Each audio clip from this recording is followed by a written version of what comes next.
नमस्कार मंडळी, माझं नाव स्वप्नील लिंगायत. आज थोडंसं चेंज म्हणून आपण एक स्पेशल नारायण सांबार अशी एक आमटी मस्तपैकी बनवलेली आहे. आज बायकोसाठी स्पेशल, तिनं फक्त खायचं यासाठी. बघू शकता तुम्ही, अशी मस्तपैकी घट्ट अशी आपण नारायण सांबार बनवल्या. दुसऱ्या साईडला आपण बेसनचा पोळा सुद्धा बनवतोय.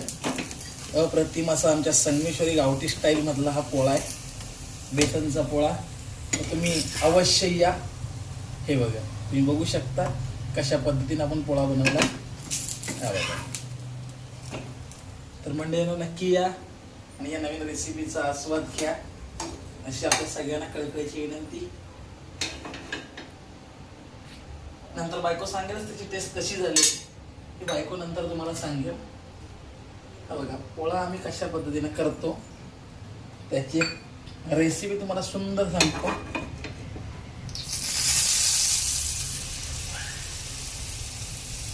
हे असं सगळं करून घ्यायचं. बेसनच्या पिठाचा हा पोळा आहे.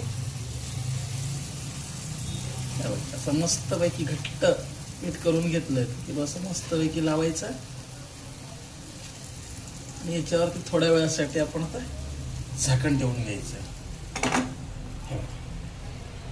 आणि आपण असे हात धुवून घ्यायचे आणि परत आपण आपली आमटी बघायची.